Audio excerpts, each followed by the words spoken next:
सभी को ओम। महिला पतंजलि योग समिति द्वारका की निःशुल्क कक्षा में आप सबका स्वागत है। विशेष स्वागत डॉक्टर दिनेश विश्वास जी का।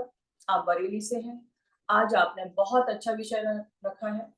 सिर दर्द, माइग्रेन जो हो जाता है हम लोगों को, कभी गर्मी की वजह से, कभी काम की वजह से, कभी किसी न किसी वजह से, लेकिन क्यों होता है, कैसे हम उपचार कर सकते हैं आयुर्वेदिक के अनुसार, बहुत ही महत्वपूर्ण विषय। आपका स्वागत है डॉक्टर साहब। और मैं अनुरोध करूंगी दीपन जी से कि वो आपका परिचय कराएं। वैसे तो ज्यादातर साधक हमारे जानते हैं आपको, पहले भी हमारी कक्षा में आ चुके हैं, कई विषयों पे हमारा मार्गदर्शन कर चुके हैं, बहुत लोगों ने लाभ भी उठाया है और बार बार कहा भी जाता है कि आपको बुलाया जाए। तो विशेष स्वागत डॉक्टर साहब का, सभी साधकों का स्वागत। दीपन जी। हाँ दीदी शट परिचय। करा। हाँ, आज डॉक्टर दिनेश विश्वास हमारे बीच में एक बड़ा नियमित रूप से हम सब लोगों को उनका मार्गदर्शन और उनके स्पेशलाइजेशन का लाभ मिलता है। सबसे सुपरिचित चेहरों में से एक वो आज हमारे बीच में हैं। आप BAMS CCYP PGD CSH MSc हैं और हम सब लोगों को याद होगा कि वो काया बंधु मल्टी जो आयुर्वेदिक हॉस्पिटल है, आप उसके प्रमुख हैं। तो उस कारण से आपका अनुभव और विशेषज्ञता एक डॉक्टर से कई गुना ज़्यादा है, क्योंकि आप आयुर्वेद की विभिन्न विधाओं को देखते रहे हैं। और आज का विषय जैसा कि बताया, तो आयुर्वेद जो है वो केवल शरीर का नहीं है, योग नहीं है, बल्कि मानसिक दृष्टि से भी अवसाद है, नींद ना आना है, परेशानी है, एक एटीट्यूड की भी प्रॉब्लम है, दृष्टिकोण की भी प्रॉब्लम है, जीवन की समझ की प्रॉब्लम। बल्कि मुख्यतः तो योग वही है जो ज़्यादातर लोग अब इसको फिजिकल एक्सरसाइज समझने लगे। तो ऐसे में आज इस योग को आयुर्वेदिक दृष्टि से इस बीमारी को बताना बड़ा महत्वपूर्ण होगा। हम सब लोग सुने भी, कहीं नोट भी करें और सुनते हुए हम प्राणायाम करते रहें, ये भी आवश्यक है। और जहाँ पर डॉक्टर साहब को लगे कि इंटरेक्शन की ज़रूरत है, तो वहाँ हम भागीदारी करें। परंतु ये दोनों काम हमको करने हैं। हमें केवल उसको कहानी की तरह नहीं सुनना, बल्कि उसको लिखना है, आत्मसात करना है और साथ ही यथासंभव प्राणायाम भी करते रहना है। धन्यवाद। मैं डॉक्टर दिनेश विश्वास, जो हमारे एक तरीके से संरक्षक ही हैं, उनसे अनुरोध करूंगा कि वे अपनी बात रखें।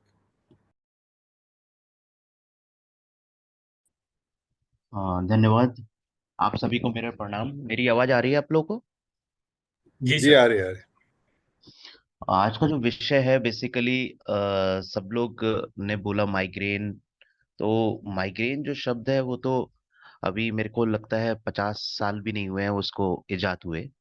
और हमारा आयुर्वेद जो है वो 5000 वर्ष का उसका इतिहास है।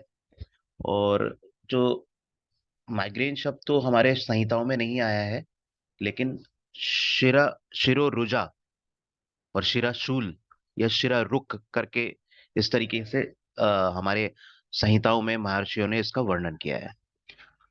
तो मैं आज सबसे पहले जिस विषय को लेके हम लोग यहाँ पे आज चर्चा कर रहे हैं वो विषय है सिर का। तो सिर की महिमा समझना बहुत जरूरी है, उसका जो इम्पोर्टेंस है वो समझना बहुत जरूरी है। सोचिए कि इतना ज्यादा इस समय प्रॉब्लम है हेडेक का कि WHO ने कई संस्थाओं के संग मिलके कार्यक्रम कर रहे हैं और जागरूक कर रहे हैं लोगों को। क्योंकि अमूमन किसी को, आप सब लोगों को भी कभी ना कभी अपने जीवन काल में सर में दर्द हुआ होगा। तो अमूमन क्या करते हैं लोग कि मेडिकल स्टोर पे जाते हैं और जाके कोई ना कोई पेन किलर्स ले लेते हैं, या फिर कुछ बाम लगा लेते हैं, या फिर कुछ तेल मसल लेते हैं। इस तरीके का ट्रीटमेंट हम लोग के कम्युनिटी में प्रचलन में है। तो मैं आपको बताना चाहता हूँ कि इम्पोर्टेंस इतना ज्यादा है कि लिफ्टिंग द बर्डन करके एक कार्यक्रम चलाती है WHO। और कई संस्थाओं के संग मिलके, चाहे वो यूरोपियन फेडरेशन ऑफ हेडेक हो या फिर आपका इंटरनेशनल सोसाइटी ऑफ हेडेक हो, इस तरीके से मिलकर के WHO एक कार्यक्रम चला रही है। आयुर्वेद के परिप्रेक्ष्य में बात करूं तो सिर को उत्तम अंग बोला गया है, यानी कि सबसे जो इम्पोर्टेंस देखते हुए कि हेड की क्या इम्पोर्टेंस है, उसको देखते हुए इसको उत्तम अंग बोला गया है। और इसको हमारे 19 सद्धा प्राणहर मर्म है, यानी कि अगर ऐसे हमारे शरीर में 19 जगह है जहां पे अगर आघात होता है तो वहां पे सद्धा प्राणहर यानी कि तुरंत हमारी जान जा सकती है। ऐसे 19 सद्धा प्राणहर मर्मों में हमारे सिर को रखा गया है। और 3 ऐसे मर्म है जिसको महामर्म बोला गया है, उसमें भी सर आता है। जैसे उसमें हृदय, वस्ती यानी कि हमारा यूरिनरी ब्लैडर, और हार्ट और सर आता है। तो इतनी इंपॉर्टेंस गाई गई है हमारी संहिताओं में सर को लेकर के, क्योंकि आप सब लोग भी जानते हैं कि जो सारे सेंटर्स होते हैं हमारे बॉडी के, कि रेस्पिरेटरी सेंटर हो गया हमारा, सेटाइटी यानी कि हंगर सेंटर हो गया, थर्स्ट सेंटर हो गया, जितने भी विजन सेंटर हो गए, स्मेल सेंटर हो गए, सारे के सारे सेंटर्स हमारे कहाँ पे मौजूद है? हमारे सर में, यानी कि हमारे सेंट्रल नर्वस सिस्टम ब्रेन में मौजूद है। तो इतनी इंपॉर्टेंस है। आप देखिए कि हर कोई जब भी आप गाड़ी भी चलाते हो, बाइक, तो सिर्फ एक ही ऐसा पोर्शन होता है ब्रेन, जिसको हम लोग कवर करते हैं कि अगर कहीं पे एक्सीडेंट हो जाता है तो आघात ना हो जाए, क्योंकि सबको पता है कि ये पोर्शन पे अगर आघात होता है तो फिर कहीं ना कहीं प्राण का संकट आ सकता है। तो ऐसा हमारा ब्रेन है और उसकी महिमा है। तो आज का लेक्चर बहुत ज्यादा इंपॉर्टेंट होता है, क्योंकि आज आप समझ पाएंगे कि आपको किस तरीके का, क्योंकि मॉडर्न साइंसेस में सर तो एक हेडेक अगर एक है। सेकंड सर, हाँ, एक सेकंड सर, आपका हाँ जो जी। वो विजुअल है वो थोड़ा सा हिल रहा है। एक जगह पर आप कांस्टेंट कर देंगे इसको, रिकॉर्डिंग में ऊपर नीचे। कांस्टेंट एक्चुअली मुझे मेरा जो ट्राइपॉड था ना जिसमें वो करता, वो हॉस्पिटल में छूट गया अच्छा तो अच्छा। ये पॉसिबल नहीं हो पा रहा है, ठीक तो है, इसके लिए सबको क्षमा ठीक है। चाहता हूँ। कभी मैं हाथ में पकड़ रहा हूँ, कभी रख रहा हूँ। तो इसलिए ये इंपॉर्टेंट हो जाता है आज का क्लास कि आप समझ पाए कि आपको आयुर्वेद परिप्रेक्ष्य में किस तरीके का शुरा रुजा शिराशूल है। क्योंकि मॉडर्न साइंसेस में मैं बात करूं कि वहां पे हेडेक को एक ही तौर पे देखते हैं, और कुछ अगर नहीं समझ में आता है तो उसको माइग्रेन बोल देते हैं। माइग्रेन एक ऐसा वेग टर्म है जो कहीं पे भी फिट हो सकता है, कि डॉक्टर्स को कुछ नहीं समझ में आ रहा है, that everything is okay in your CT scan, MRI and blood test, तो वो बोल देते हैं कि आपको माइग्रेन है।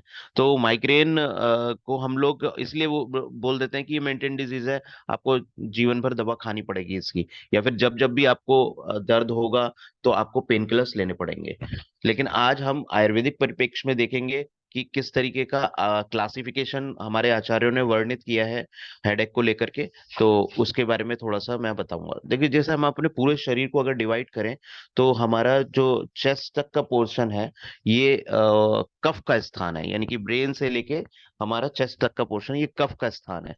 और चेस्ट से लेके नाभि के नीचे वाला पोर्शन जहाँ पे हमारी हड्डी होती है ना, जो कूल्हे की हड्डी होती है, वो वहां पे जो सबसे ऊपर पोर्शन होता है जिसको हम लोग इलियक पोर्शन बोलते हैं। अगर आप हड्डी को पेल्विक गर्डल का अगर स्ट्रक्चर देखोगे गूगल पे, तो आपको पता लग जाएगा इलियक पोर्शन कहाँ होता है। तो वहां तक का जो स्थान है वो पित्त का स्थान है। और उसके नीचे का जहाँ पे मल मूत्र वाला जो एरिया होता है हमारा सारा, वो वात का स्थान है। तो ये जो क्लासिफिकेशन है, इससे ही हम समझ सकते हैं कि जो हमारा ऊपर वाला उधर जत्रुगत भाग है वो क्या है? कफ का स्थान है। अब वायु पूरे शरीर में निर्बाध रूप से ट्रेवल कर रही है। अगर कहीं पे भी ऐसा हो जाए कि वायु का स्थान कोई रोक दे, चाहे वो वात रोक दे, सॉरी, कफ रोक दे या फिर पित्त रोक दे, कहीं पे भी अगर वो उसका स्थान रुकेगा, क्योंकि रोजा जो यानी कि जो पेन है, पेन सबसे इंपॉर्टेंट कैरेक्टर है वात का। वात होता है, लक्षण होता है, तो बिना वात के तो दर्द हो ही नहीं सकता। अब क्या होता है, कई बार आप देखते होगे कुछ पेशेंट होते हैं जिन्हें नजले की प्रॉब्लम रहती है, साइनोसाइटिस की प्रॉब्लम रहती है, तो उनको बहुत जल्दी जल्दी क्या होता है, जुकाम भी लगता है और साथ में सर का दर्द भी होता है। वो लोग बोलते हैं कि मेरे सर में भारीपन है, सर में दर्द है। इस तरीके का आपको कंप्लेंट करते हैं हम लोग करके आकर के। तो कहीं ना कहीं वहां पे कफ प्रधानता की वजह से क्या हो रहा है, सर में दर्द हो रहा है। लेकिन वहां पे हमें चिकित्सा किसकी करनी है? वात की चिकित्सा ना करके हम कफ की चिकित्सा करते हैं, क्योंकि कफ ने जो रास्ता रोक रखा है, मार्ग अवरोध कर रखा है वात का, जिसकी वजह से ही यहाँ पे वहां पे पेन हो रहा है। तो हम जैसे ही कफ की चिकित्सा करते हैं और कफ का वहां पे शोधन में भी रिलीफ मिल जाता है। ऐसा कई लोगों को आपने देखा होगा कि जिनको सर में दर्द होता है और सर में दर्द होने के बाद जब तक उनको उल्टी नहीं हो जाती है तब तक वो उनको पेन में रिलीफ नहीं होता है। तो यहाँ पे क्या कंसेप्ट है कि पित्त बढ़ने की वजह से पित्त ने वात का रास्ता अवरुद्ध कर दिया है, जिसकी वजह से उसको पेन हो रहा है, और जैसे ही वॉमिट होके उसका पित्त निकल जाता है तो उसको सर में दर्द में आराम मिल जाता है। तो ये पित्तज हो गया। और एक होता है प्योर वातज, यानी कि शुद्ध वातज, और वात ही वात का रास्ता रोक लेता है। अब वात ही वात का रास्ता कैसे रोकेगा, ये बहुत इंपॉर्टेंट चीज है, इसको समझना पड़ेगा। मैंने अपने पिछले व्याख्यानों में भी आपको बताया है कि वात 5 तरीके की होती है: प्राण वायु, उदान वायु, समान वायु, व्यान वायु और अपान वायु। कोई भी वायु दूसरे वायु का रास्ता रोक लेगा तो भी इस तरीके की कंडीशन आ सकती है। या फिर क्या होता है कि वात ही इतनी ज्यादा प्रबुद्ध हो जाए कि वो अपने जो उसका गुण है, रुक्ष गुण, लघु गुण, ये दारुण गुण, चल गुण, ये सब अगर उसके बढ़ जाते हैं, अपने गुणों की वजह से भी वहां पे अपने लक्षणों को प्रदर्शित करने लगता है। और एक बहुत ही इंपॉर्टेंट जो हमारे आचार्य, सोचिए कितना ज्यादा उस समय 5 जब ब्लड प्रेशर नापने की मशीन भी नहीं थी, तब उन्होंने बता दिया था कि अगर आपका रक्त क्या हो जाए, दूषित हो जाए, और रक्त जब दूषित होता है तब उसका द्रव गुण, सर गुण, तीक्ष्ण गुण, बहुत सारे गुण हैं वो बढ़ सकते हैं, जिसकी वजह से क्या हो सकता है, रक्त की दुष्टि की वजह से भी आपको पेन हो सकता है। और रक्त की दुष्टि आज के टाइम पे डॉक्टर किससे कंसीडर करते हैं? उच्च रक्तचाप से, यानी कि हाई बीपी की जब परेशानी होती है तब भी पेशेंट के सर में दर्द होने लगता है। और एक लास्ट जो क्लासिफिकेशन दिया वो दिया त्रिदोषज, यानी कि तीनों दोष इन्वॉल्व हो सकते हैं आपके सर दर्द में, तीनों के तीनों दोष भी इन्वॉल्व हो सकते हैं। तो कितनी तरीके की कैटेगराइजेशन कर दिया? एक तो आपका लास्ट वातज, पित्तज, कफज, त्रिदोषज और लास्ट में रक्तज। तो 5 तरीके का क्लासिफिकेशन हमारे आचार्यों ने हमारी संहिताओं में दिया है। और हर वात, जैसे कि आपको दोषों से ही पता लगता है कि अगर वातज है तो वहां पे प्योर पेन होगा, प्योर पेन होगा, बहुत तेज शूल होता है। और वो शूल क्या होगा कि आपका कंटिन्यूअस नहीं होगा। हो सकता है कि कभी आपने, जैसे सपोज कीजिए कई लोग तेल लगा लेते हैं, तो तेल क्या है, वात की औषधि बताई गई है, तो तेल लगाते ही पेशेंट को रिलीफ मिलता है। ठीक है। तो इसी तरीके से अगर कफज है, कफज में क्या होगा, आपको भारीपन होगा। भारीपन कहाँ होगा? ये वाले एरिया में भारीपन होगा जहाँ पे साइनस होते हैं। तो अगर हम मैं मॉडर्न से भी कोरिलेट करूं तो साइनोसाइटिस का जो पेन होता है वो कफज शिराशूल है, हमारा कफज हेडेक है। तो अगर किसी को बहुत ज्यादा मान के चलिए पित्त बन रहा है, जैसे हम लोग कहते हैं बिलियस, बिलियस डिजीज, बिलियस मतलब वहां पे जो हमारा बाइल है वो बहुत ज्यादा सिक्रीट हुआ, जिसकी वजह से वहां पे पित्त बढ़ गया। और पित्त के लक्षण क्या होते हैं आपको भी पता है कि वहां पे जलन ज्यादा होगी। ये जो एरिया होता है इसमें पेशेंट को जलन, यहाँ पे सीने में और कंठ में भी दहा उत्पन्न होता है। तो जहां भी दहा उत्पन्न होगा साथ में पेन हो रहा है, तो आप समझ लीजिए वो पित्तज शिराशूल है। भारीपन अगर है तो वो कफज शिराशूल है, क्योंकि जो कफ का जो लक्षण है वो होता ही है कि उसमें गौरवता उत्पन्न होती है, भारीपन उत्पन्न होगा इन पेशेंट को। ये जो पेरी ऑर्बिटल और जो साइनस वाला रीजन है वहां पे भारीपन होगा, वहां पे अगर आप प्रेस करोगे तो वहां पे उसको पेन होगा। जबकि वातज में इन सब एरियाज में प्रेस करने पे पेन नहीं होता है। और लाला सराब ज्यादा होता है कफज वाले में। पेशेंट बोलेगा आपसे कि मेरे को थूक बहुत ज्यादा आता है। ठीक है। पित्तज वाले में पेशेंट बोलेगा मुझे धूम, ऐसा लगता है कि अंदर से कुछ धुआं सा उठ रहा है। तो इस तरीके के लक्षणों के आधार पे आप क्या कर सकते हो, डिस्टिंग्विश कर सकते हो। और रक्तज वाले में पेशेंट क्या बोलेगा, मुझे पीछे मेरी जो गर्दन वाला पोर्शन है, इस गर्दन वाले पोर्शन पे ऐसा लगता है कि भारीपन है यहाँ पे। ठीक है। तो इस तरीके से ये लक्षणों के आधार पे आप डिस्टिंग्विश कर सकते हैं कि आपको वातज है, पित्तज है, कफज है, या फिर रक्तज है, या सन्निपातज, जिसको हम लोग त्रिदोषज भी बोलते हैं। त्रिदोषज में क्या होगा कि तीनों तरीके के लक्षण मिल सकते हैं आपको। पेशेंट बोलेगा मुझे जलन भी महसूस होती है, भारीपन भी लग रहा है यहाँ पे, और सर में तो बहुत तेज दर्द है। और वातज जब हेडेक होता है आपको, तो वो यूनिफॉर्म होगा, पूरे सर पे बोलेगा वो कि पूरे सर में हो रहा है। और जबकि आपका कफज जो होगा वो फ्रंटल हेडेक बोलेगा उसमें, कि सामने की तरफ दर्द होता है। और अगर उसको वो बोलता है कि मेरे को बहुत जलन जैसी होती है और ना मैं ऐसा लगता है कुछ चिड़चिड़ाहट सी हो रही है अंदर, तो आप समझ सकते हैं कि पित्तज है। अब डिपेंड करता है कि ये सारे के सारे जो रोग होते हैं इसका कारण क्या है। तो मैंने जैसे अपने पहले भी व्याख्यानों में बोला है कि पूरे शरीर में अगर कोई भी व्याधि उत्पन्न हो रही है तो उसमें सबसे इम्पोर्टेंट जो रोल होता है हमारा, कारण होता है, वो हमारा आहार और विहार होता है। आज के समय पे आप देख ही रहे हैं हम किस तरीके के आहार ग्रहण कर रहे हैं। पहला खाना पच नहीं पा रहा है, फिर बिंज ईटिंग जिसे हम लोग बोलते हैं, कि कोई भी चीज हाथ में आई तो वो हमारे मुंह में चले गई।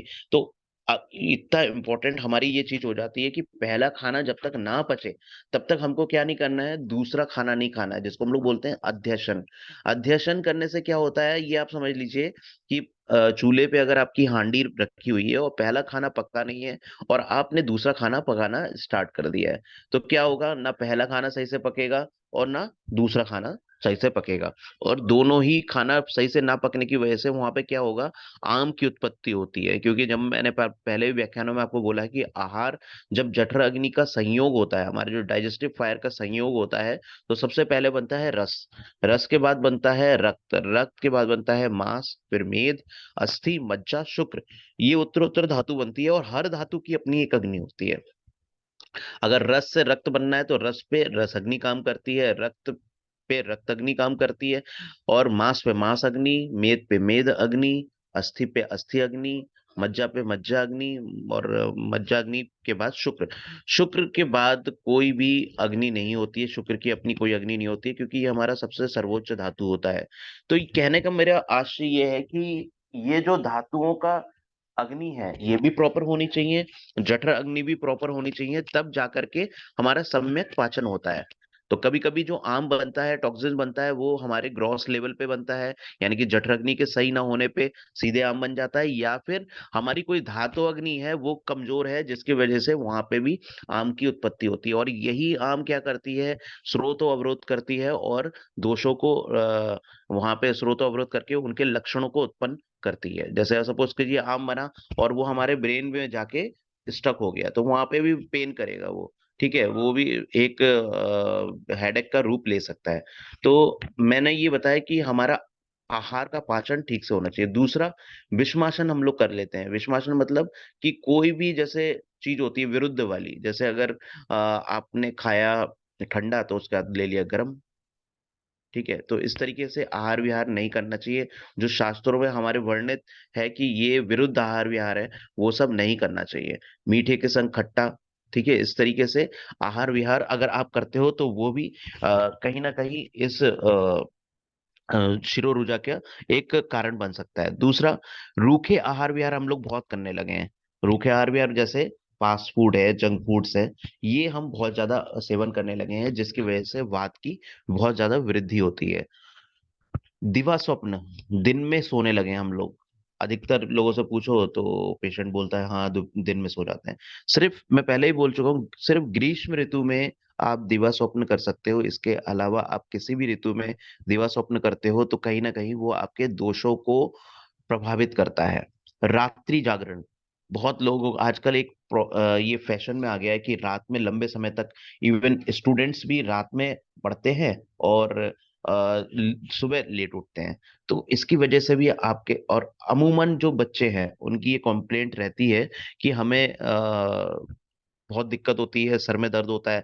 तो हम लोग भी एज अ डॉक्टर पहले तो हमें यही लगता है कि भाई कहीं आंखें वीक ना हो रही हो पेशेंट्स, बच्चे की, बच्चा पढ़ रहा है। लेकिन मूल में जब हम जाते हैं तो हमें यही पता लगता है कि वो बच्चा रात में 2-2, 3-3, 4-4 बजे तक पढ़ रहा है, जिसकी वजह से ये प्रॉब्लम आ रही है। देखिए, बच्चों को काउंसलिंग करना बहुत जरूरी है कि भाई पढ़ाई आपसे है, आप सही रहोगे तो आप लंबे समय तक पढ़ पाओगे, अच्छा कर पाओगे।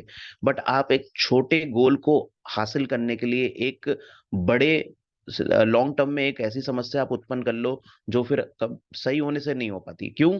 क्योंकि सिद्धांतता नहीं जाते हैं हम लोग डॉक्टर्स अमूमन, हमारा फैशन तो ऐसा ही है, कल्चर ऐसा ही है कि हम लोग एलोपैथिक सिस्टम ऑफ मेडिसिन में जाते हैं और वहां पे सिर्फ और सिर्फ मूल ना देखते हुए सिम्टोमेटिक ट्रीटमेंट होता है। और अगर किसी भी शिराशूल का हमें ट्रीटमेंट करना है तो कम से कम हमें 3 महीने लगते हैं उसको। क्यों? क्योंकि जो उसके दोष है उसके एनालिसिस करके उस दोषों को हमें ये देखना पड़ता है कि क्या क्या हम करें जिससे वजह से उसका दोष बैलेंस हो, तो उसमें थोड़ा समय लगता है और इतना समय पेशेंट देता नहीं है हम लोग के पास, उसे तुरंत रिजल्ट चाहिए, जिसकी वजह से आप ये देखिए हेडेक के जितने भी पेशेंट हैं जो हमारे पास आते हैं वो इतनी मोटी फाइलें लेके आते हैं क्योंकि वो एक डॉक्टर से दूसरे डॉक्टर शॉप कीपिंग करते रहते हैं और कहीं भी रिजल्ट नहीं मिल पाता है। तो इन दोषों के आधार पे उनके कारण, मुख्य कारणों, देखिए कोई भी डिजीज के बारे में जब हम पढ़ते हैं तो पहले तो डिजीज एज ए ग्रॉस है क्या, उसके बाद उसके मुख्य कारण क्या है, उसका निदान क्या है, क्योंकि जब तक निदान परिवर्जन हम नहीं करेंगे, अब जैसे सपोज कर लीजिए मेरे पास कोई पेशेंट आया, उसको मैंने चिकित्सा दे दी, चिकित्सा व्यवस्था पत्र लिख के दे दिया, लेकिन मैंने उसका मूल कारण जानने का प्रयास नहीं किया, आखिर ये बीमारी इसको आ क्यों रही है। अब वो सच बच्चा रात में मेरी दवा भी खा रहा है और रात में जागरण जागरण भी कर रहा है, सो रहा है और मतलब पढ़ाई कर रहा है, तो क्या वो सही होगा? कभी सही नहीं होगा। तो इसलिए कारणों को जानना बहुत जरूरी है। अच्छा, दिवा स्वप्न हो गया, रात्रि जागरण हो गया। कई लोग क्या करते हैं कि इतना ज्यादा किसी चीज का चिंतन मनन कर लेते हैं कि साइकोलॉजिकल स्ट्रेस उत्पन्न हो जाता है, और ये देखा गया है जितने भी हेडेक हैं उसमें लगभग लगभग 70% रोल जो है वो साइकोलॉजिकल स्ट्रेस का है। अगर कोई भी चीज आ रही है तो उसको, वो घटना तो होती है 5%, बट उसका हम इतना डिसेक्शन कर लेते हैं, इतना मनन चिंतन कर लेते हैं कि वो 100% हो जाती है। और उसके बाद उसके हम ये परिणाम अपने दिमाग में रिजल्ट ओरिएंटेड हो जाते हैं कि इसके वजह से ऐसा ना हो, ऐसा ना हो, जिसकी वजह से क्या होता है हमारे ब्रेन के अंदर बहुत सारे टॉक्सिन्स हैं। न्यूरोलॉजिकल डिसऑर्डर जो होते हैं वो केमिकल्स ओरिएंटेड होते हैं अकॉर्डिंग टू मॉडर्न। हम लोग उसको वात पित्त कफ के परिप्रेक्ष्य में देखते हैं, क्योंकि भय और अत्यधिक चिंतन मनन, इससे वात बहुत ज्यादा बढ़ती है। अगर आप देखिए ये जितने भय भय अगर किसी को लग जाता है तो तुरंत ज्वर भी आ जाता है कई लोगों को, वो क्या होता है, वातज ज्वर होता है ना। तो हमें ये देखना है कि पेशेंट ऐसा तो नहीं है ओवर थिंकिंग कर रहा है, ओवर पॉजिटिव है किसी चीज को लेके। तो जब तक आप उसका मानसिक चिकित्सा नहीं करेंगे, उसका मानस पटल पे जाके उस चीज को आप देखेंगे नहीं कि किस वजह से इसको ये सर में भारीपन। कई पेशेंट आके खुद ही बोलता है कि सर कोई भी हमें ऐसी घटना पता लगती है कि ऐसा हो गया तो हमें तुरंत सर में दर्द होने लगता है ना। कई पेशेंट तो ऐसे बोलते हैं कि सर मुझे तो खाना भी नहीं खा पाता हूँ, मेरी भूख ही मर जाती है। तो बहुत सारी चीजें होता क्या है कि फिजिकल लेवल पे तो ऐसा कुछ नहीं होता है उनमें घटित, बट मेंटल लेवल पे ऐसी चीजें होती हैं कि उनको लगता है कि ये मेरी को कुछ ऐसा हो गया कि शरीर के अंदर वो मार तमाम टेस्ट कराने लगते हैं कि मैं देख लूं अपने लीवर में कोई परेशानी तो नहीं है ना, और कुछ मेरे ब्लड में इन्फेक्शन तो नहीं हो गया, बट एवरी रिपोर्ट्स वो नॉर्मली आती हैं। कुछ हेडेक्स तो ऐसे होते हैं जिसको हम लोग अभिघातज बोलते हैं। अभिघातज मतलब कोई ट्रॉमा लगा और उसके बाद उसको दर्द हो गया। अब मैं बताना चाहता हूँ ट्रॉमा लगने के बाद भी सबसे जो इम्पोर्टेंट जो हमारा दोष है प्रभावित होता है वो भी वात ही है। अगर आप देख लीजिए कुछ लोग अत्यधिक सेवन करते हैं, खाना बहुत ज्यादा खाते हैं। देखिए बहुत ज्यादा खाना खाना भी क्या हो हमारे लिए हानिकारक है। क्यों? हमारे आचार्यों ने बोला है कि आपको पेट भर के खाना नहीं खाना है, आपको अपने पेट को 3 पार्ट में, राधा 4 पार्ट में डिवाइड कर लेना है।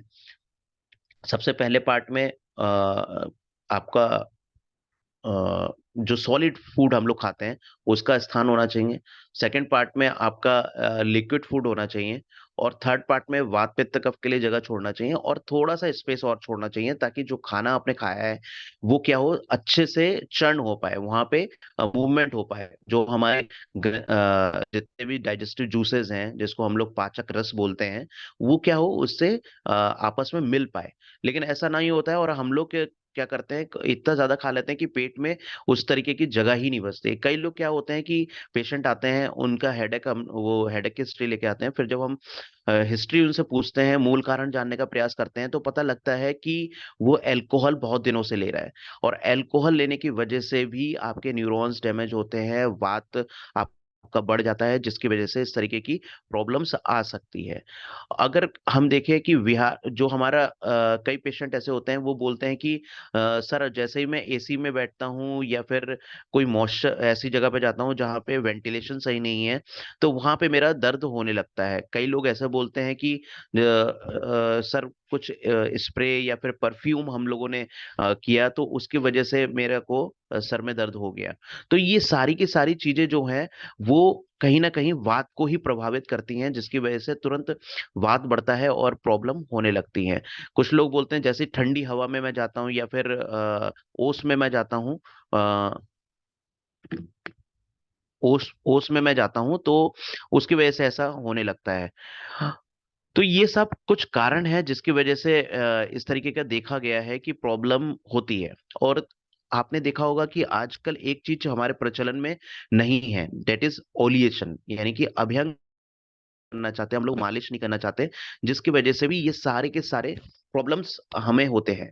क्योंकि मैंने आपको पहले भी बताया कि वात को अगर कंट्रोल रखना है तो उसकी परम औषधि तेल है। और तेल हम लोग लगाना नहीं चाहते, जबकि अगर हम अपने दादाओं को याद करें, जो जैसे मुझे याद है मेरी दादी सुबह सुबह उठ के एक कटोरा तेल लेके पूरे शरीर में मालिश करती थी। और एट द एज ऑफ 90 करीब उनकी डेथ हुई, लेकिन 90 एज में भी वो अपने पैरों से चलती रही, सारी चीजें, उन्हें कोई वातज व्याधि नहीं हुई। तो कहीं ना कहीं ये हमारे समाज का अब एक हिस्सा नहीं रहा है अब मालिश करना।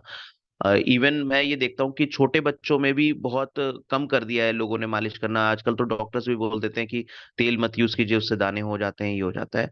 तो ये बहुत इंपॉर्टेंट है, जितना इंपॉर्टेंट बचपन में है तेल का यूज करना, उतना ही इम्पोर्टेंट वृद्धावस्था में है। बोला भी गया है, बूढ़ा बच्चा एक समान।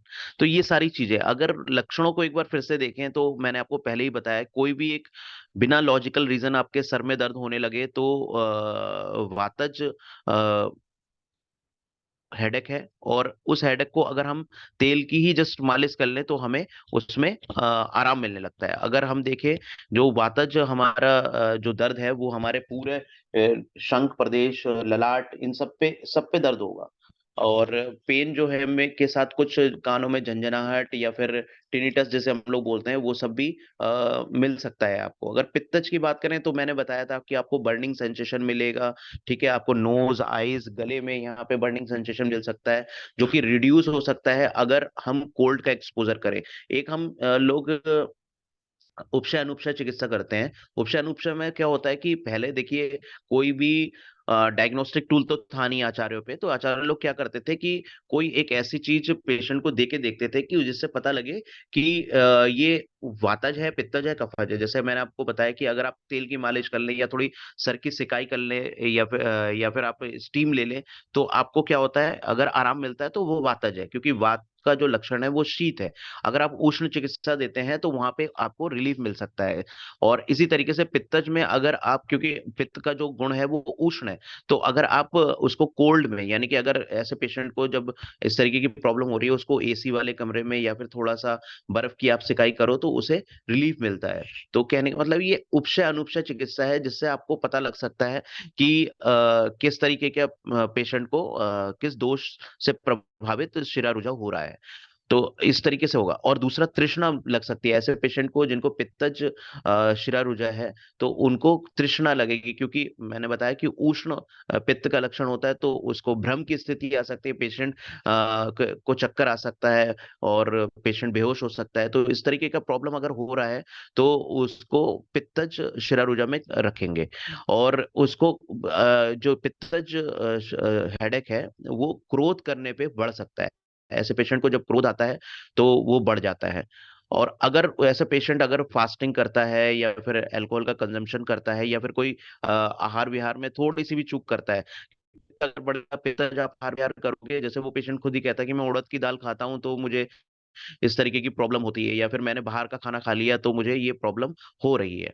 और कफज की अगर हम बात करें तो मैंने पहले ही बताया कि उसमें हैवीनेस रहेगा हेडेक में। और जो आपके साइनस वाला रीजन है वहां पे हल्का सा ये जो पोर्शन है, अगर आप दबाओगे यहाँ पे, तो यहाँ पे अगर आप दबाते हो तो पेशेंट बोलेगा कि हाँ मुझे यहाँ पे पेन हो रहा है, ये और पेशेंट को उस जगह पे स्वेलिंग भी रह सकती है, और पेशेंट लेथार्जीनेस मैंने बताया था, उसे आलस से रहेगा, गौरवता रहेगी उसकी बॉडी में। और अगर वो कोल्ड के उसमें जाता है, अब यहाँ पे देखिए अनुपशय उपशय कैसे देख रहे हैं कि जैसे ही वो बोलेगा आपको कि मैंने कोल्ड ड्रिंक पी ली, मैंने लस्सी पी लिया, मैंने केला खा लिया, तो मुझे इस तरीके का सर दर्द होने लगा। तो इस तरीके से ये वातज पित्तज कफज का हम क्लासिफिकेशन कर सकते हैं। और अगर त्रिदोषज लक्षण मिल रहे हैं पेशेंट को, कि पेशेंट को में भारीपन भी है, गौरवता भी है, और साथ में उसको भ्रम की स्थिति और तृष्णा, प्यास ज्यादा लग रही है, और उसको पूरे सर में दर्द है, तो त्रिदोषज लक्षण भी हो सकते हैं। और अगर हम रक्तज की बात करें तो रक्तज में मैंने आपको पहले ही बोला था कि रक्तज में जो पेन का प्रेजेंटेशन होगा वो ये बोलेगा कि मेरे सर के पीछे वाले हिस्से में बहुत दर्द हो रहा है, और पेशेंट का जो फेस है वो थोड़ा सा रेड हो जाएगा, क्योंकि ब्लड का सर्कुलेशन बढ़ जाता है, तो जिसकी वजह से ऐसा होता है। और पेशेंट को जब आप स्पर्श करोगे, अगर स्पर्श करोगे तो आपको हीट की अनुभूति होगी, आपको लगेगा कि ये पीछे वाला पोर्शन तो आपका बहुत गर्म हो रहा है। तो इस तरीके से आप क्लासिफिकेशन कर सकते हो कि वातज, पित्तज और कफज, रक्तज और त्रिदोषज। अब कुछ हमारे आचार्यों ने स्पेशल तरीके के शिरा रुजा का वर्णन किया है। जैसे सबसे पहले उन्होंने बोला अर्धाभ भेदक। अर्धाभ भेदक जैसे आपको नाम से ही समझ में आ रहा होगा कि आधे सर में दर्द, ये एक लक्षण है जिसमें पेशेंट को आधे सर में दर्द होता है। एक दर्द है शंकक। शंकक मतलब यहाँ पे सिर्फ पेशेंट बोलेगा कि मुझे यहाँ दर्द होता है, ठीक है। और एक पेशेंट है वर्णन है सूर्य आवर्त। सूर्यावर्त का मतलब है कि जैसे जैसे सूरज अपने पीक पे जाएगा सर दर्द बढ़ता है, जैसे जैसे सूर्य अस्त होगा तो पेशेंट का सर का दर्द खत्म हो जाता है। तो ये कुछ स्पेशल तरीके के भी हेडेक्स का वर्णन हमारे आचार्यों ने किया है। अनंतवात, अनंतवात मतलब बहुत लंबे से क्रॉनिक हेडेक जैसे बोलते हैं, इसका भी वर्णन हमारे आचार्यों ने किया है। तो आप सोचिए कितने लार्ज लेवल पे और कितना सूक्ष्म लेवल पे, माइक्रो लेवल पे जाके हमारे हेडेक का वर्णन आचार्यों ने किया है। यहाँ पे तो अगर कुछ नहीं समझ में आ रहा है तो एक ही तरीके का हेडेक मॉडर्न साइंसेज में उसको माइग्रेन बोल देते हैं, लेकिन उसका ट्रीटमेंट इसीलिए नहीं हो पाता है क्योंकि मूल का हम पे नहीं पहुंच पाते हैं कि मूल कारण क्या है, और दूसरा उसमें कौन सा दोष इन्वॉल्व है। तो कहने का मतलब ये है कि अब अगर पेशेंट कोई आता है या आप लोग के घर में भी किसी को दर्द होता है, तो देखिए सबसे पहले अगर बहुत लंबे समय की हिस्ट्री है तो मेरे आप सभी से एक निवेदन रहेगा कि आप लोग उसका एमआरआई जरूर करा लीजिए अगर ओल्ड एज है तो। क्यों बोल रहा हूं मैं ये? क्योंकि जो कफज और जो आमज हमारे आम के इकट्ठा होने की वजह से जो हेडेक्स होते हैं, अमूमन वो हेडेक्स कैंसर में कन्वर्ट होते हैं। ये मेरा क्लिनिकल एक्सपीरियंस भी है, और हमारे जो वरिष्ठ वैद्यगण हैं उन्होंने भी ये चीज रखी है कि आम मतलब कोई चीज इकट्ठा हुई, और कफ भी डेट मीन्स उसके अंदर हैवीनेस होती है। तो ये ही लॉन्ग टर्म में जाके धीरे धीरे संचित होके वहां पे कैंसर का रूप ले लेते हैं, कर्कट अर्बुद बन जाते हैं। तो अगर लंबी हिस्ट्री है, देखिए होता क्या है कि शरीर एक ऐसी चीज है, जितनी जल्दी हमारे रोगों का पता लगे उसका हम लोग उतनी जल्दी ट्रीटमेंट कर सकते हैं। तो लॉन्ग हिस्ट्री, क्रॉनिक हिस्ट्री 10-15 साल वाली, और स्पेशली ओल्ड एज, तो वहां पे आपको सतर्क होना चाहिए, वहां पे आप एक स्कैनिंग जरूर करवाइए। क्योंकि हमारे पड़ोस का ही एक हिस्सा, एक माता जी थी, जब मैं शुरुआत में पढ़ के आया था तो वो हमेशा कहती थी बेटा मुझे बहुत जुकाम, नजला रहता है, नजला, उनकी एक ही कंप्लेंट रहती थी, बेटा नजला रहता है, नजला रहता है, और ये भारीपन रहता है, नजला रहता है, ये भारीपन रहता है। तो मैंने जब मैं पढ़ के आया था शुरुआत में, नया नया समय था, तो फिर मैंने कहा कि अच्छा, बोली बहुत इलाज करा लिया, कहीं पे रिलीफ नहीं हुआ। तो मैंने कहा कि आंटी आपने अपना एक एमआरआई कराया? तो बोले नहीं, एमआरआई के लिए तो किसी ने बोला ही नहीं। तो मैंने देखा कि वो अमूमन 1-2 महीने ट्रीटमेंट करती थी, उसके बाद स्विच कर देती थी डॉक्टर। तो डॉक्टर भी क्या होता है कि शुरुआत में तो वो एक और होना भी चाहिए कि वो निचले पायदान से ही सोचता है, एकदम से बड़ी बीमारी नहीं सोच लेना चाहिए। और ये अच्छी चीज भी लगी मुझे, क्योंकि उस समय का दौर में थोड़ा कमर्शलाइजेशन कम था, लेकिन आज मैं देखता हूँ आज तो पहले दिन ही सारे टेस्ट डॉक्टर लिख लेता है। तो ये 2011 की बात है। तो मैंने उनसे बोला, तो बोली बेटा वो तो बहुत महंगा होता है। मैंने कहा आंटी तो आप तब भी करा लो, क्योंकि आपका डायग्नोसिस नहीं हो रहा है। तो जब उन्होंने कराया तो उसमें कैंसर ही निकला, फिर उनका ऑपरेट हुआ एम्स में। बट ऑपरेशन के बाद काफी समय तक नहीं चल पाई वो, और उनकी डेथ हो गई। लेकिन वो एक क्लिनिकल एक्सपीरियंस मुझे दिया उस पेशेंट ने, और हर पेशेंट हमें कुछ ना कुछ सिखा के जाता है। तो मेरा ये सिद्धांत बना लिया है कि अगर कोई ओल्ड एज वाला आता है तो उनको मुझे जरूर लिखना है कि आप एक बार अपना एमआरआई या सीटी स्कैन करा लीजिए। तो अब हम बात करते हैं कि क्लिनिकल जो डायग्नोसिस के तो बहुत सारे टूल्स हैं जिससे हम पता लगा सकते हैं। एक्सरे करवा सकते हैं जिसमें आपको साइनोसाइटिस का पता लग जाएगा। आप अल्ट्रासाउंड करा सकते हो, अल्ट्रासाउंड में आपको पता लग जाएगा कि आपका लीवर और बिलियरी सिस्टम का क्या स्टेटस है। आप ब्लड टेस्ट करा सकते हो, उसमें भी पता लग जाएगा। तो ये हम मॉडर्न से कोरिलेट करने के लिए कुछ टेस्ट करवा सकते हैं जिससे हम डायग्नोसिस भी बना सकते हैं, whether it is sinusitis, whether it is pure वातज headache, और पित्तज अगर होगा तो कफज होगा तो साइनोसाइटिस में अपने एक्सरे में आ जाएगा कि वहां पे साइनस में सारा चोक है, कफ, और साथ में पित्तज में ये आएगा कि आपका एसजीओटी एसजीपीटी बढ़ा हुआ है, बिलिरुबिन बढ़ा हो सकता है, स्टेसिस हो सकता है, एल्कलाइन फॉस्फेटेज बढ़ा हो सकता है। तो ये कुछ डायग्नोस्टिक हमारे टेस्ट हैं जिससे भी हम लोग पता लगा सकते हैं। अब हम लोग आते हैं सबसे इम्पोर्टेंट हमारा जो सेक्शन है, डेट इज चिकित्सा। आखिर वो क्या चिकित्सा हम लोग करें आयुर्वेद में जिससे कि हमारा ये हेडेक है वो मूलतः खत्म हो। तो सबसे पहले आयुर्वेद की चिकित्सा में अगर हम देखें तो पहला पॉइंट होता है निदान परिवर्जन, कि जो निदान है हमें उसका त्याग करना पड़ेगा, है ना। तो सबसे इम्पोर्टेंट जो होता है हिस्ट्री टेकिंग होता है। आप पेशेंट की हिस्ट्री लोगे, आप पूरी दिनचर्या पूछोगे, रात्रिचर्या पूछोगे, आहार के बारे में पूछोगे, विहार के बारे में पूछोगे, तो आपको पता लग पाएगा कि हाँ क्या कारण हो सकता है। उसी उससे आधी डायग्नोसिस हमारी क्लियर हो जाती है। अब डायग्नोसिस क्लियर होने के बाद पेशेंट को समझाना है कि यही भाई वो कारण है जिसकी वजह से आपका ये शिराशूल हो रहा है। अगर आप इसको त्यागते हो तो आप पूर्णतः स्वस्थ हो जाओगे, आपको पूर्णतः निजात मिल जाएगी। अदरवाइज आपको निजात नहीं मिलने वाली है, आपको परेशानी का सामना जिंदगी भर करना पड़ेगा। और एज जैसे मॉडर्न साइंस वाले डॉक्टर कहते हैं, माइग्रेन तो ठीक नहीं होता, तो ये आपका कभी ठीक नहीं हो पाएगा। हाँ, अगर आप पूर्णतः ठीक होना चाहते हो तो मैं 100% आपको सही कर सकता हूँ, लेकिन आपको इसके लिए आपका ये जो निदान है, जो कारण है बीमारी का, इसको त्याग करना पड़ेगा। तो सबसे पहला हम लोग जो ट्रीटमेंट देते हैं पेशेंट को बोलते हैं सेक करने के लिए। अब आपको भी पता है कि सेक कैसा करना है, ठीक है। अलग अलग व्याधि में अलग अलग तरीके का हमको सेक करना है। जैसे मैं अगर वातज की बात करूं तो उसमें भद्र द्रवादी क्षीर बनाते हैं हम लोग, या फिर भद्र द्रवादी लेप बनाते हैं। तो उसको गर्म लेप करके वहां पे पेशेंट को लगाना है। अगर यहाँ पे पित्तज है तो पित्तज की जो परम औषधि बताई गई है वो घृत बताया गया है।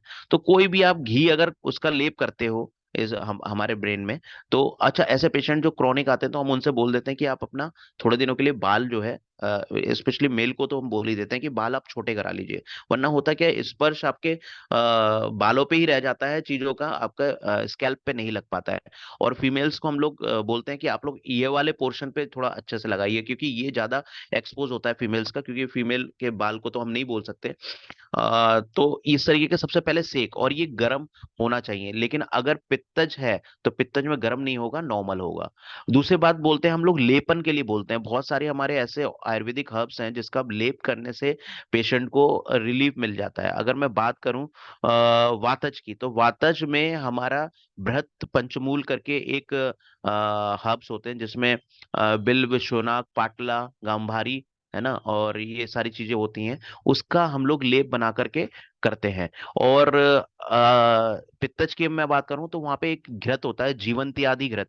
जो लोग लिखना चाहते हैं वो लोग लिख भी सकते हैं। और प्योर देखिए, मैं कोई ऐसी चीज नहीं बताऊंगा जिसमें आपको थोड़ी सी दिक्कत हो। इसमें एक जो टेक्निकल चीज है वो है नस्या।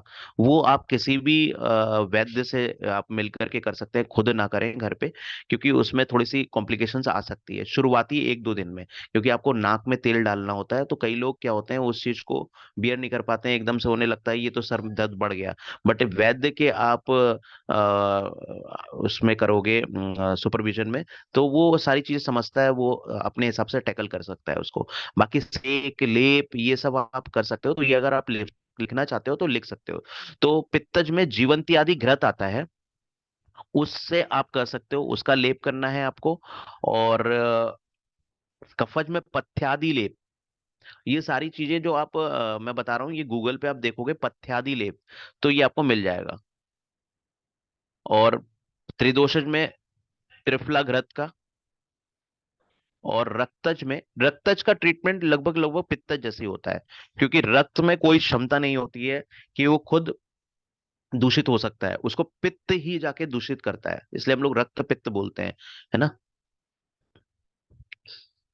त्रिफला घृत त्रिदोषज में, और रक्तज में जीवंत्यादि घृत का ही लेप करना है। अब नस्या में मैं आपको बता देता हूं, लेकिन ये आप खुद नहीं करेंगे, मेरी आपसे रिक्वेस्ट है। इसमें भृत पंचमूल मैंने जो बताया था उसका क्षीर बना के, क्षीर कैसे बनाता है, जैसे आपने 2 चम्मच भृत पंचमूल का हर्ब्स ले लिया, उसको दूध में आपने साधित किया, ठीक है। जैसे अगर 10 ml दूध लिया, और 10 ml ही आपने, 10 ml तो कम हो जाएगा, 50 ml मिल्क लिया, 50 ml ही आपने पानी लिया, और उसमें ये काढ़ा मिला के भृत पंचमूल का, और उसको बॉईल किया। जब वो सूख के पानी उड़ जाए, उसका खाली दूध दूध रह जाए, तो आप छान के रख लीजिए। उसका आपको क्या करना है, नस्य लेना है। और पित्तज में जीवंती आदि घृत का नस्य लेना है। और कफज में कटहल का नाम सुना होगा, कटफल, कटफल को का पाउडर लेना है, उसको सुखा करके उसका पाउडर बना करके लेना है। और त्रिदोषज में क्या करना है आपको, मिल्क, शुंठी और तेल, इसका मिक्स करके आपको नस्य लेना है। और पित्तज में फिर से जीवंती आदि घृत का। अब पीने के लिए, पान, पान के लिए क्या करना है, विदार्यादि, विदार्यादि घृत का पान करना है आपको। पित्तज में जीवनीय घृत, रक्तज में भी जीवनीय घृत। तो इतनी चीजें अगर आप करते हो, नेचुरली आपका क्या हो जाएगा, पेन कम हो जाएगा। कुछ औषधि होती हैं, जैसे दशमूल कषाय आपको वातज में लेना है। पित्तज में आपको अमल पित्त मिश्रण सिरप आता है, वो लेना है। कफज में आपको पथ्यादि काढ़ा लेना है। त्रिदोषज में आपको त्रिफला कषाय लेना है। और रक्तज में आपको कैशोर गुग्गुलू लेना है। और नॉर्मली जो पेन की जो दवाइयां आती है हमारे आयुर्वेद में, वो आप ले सकते हो। एक कैप्सूल न्यूरोग्रेक्स आता है, बहुत अच्छा रिजल्ट है इसका। एक कैप्सूल सुबह दोपहर शाम लेना है। बस ये जो सबसे इंपॉर्टेंट जो चिकित्सा है इसमें नस्या है। नस्या क्या करता है, जितने भी दोष हैं उसको आपके मुंह और नाक के रास्ते से बाहर निकाल देता है, क्योंकि जब तक शोधन चिकित्सा आप नहीं करोगे तब तो आपको रिजल्ट नहीं मिलेगा।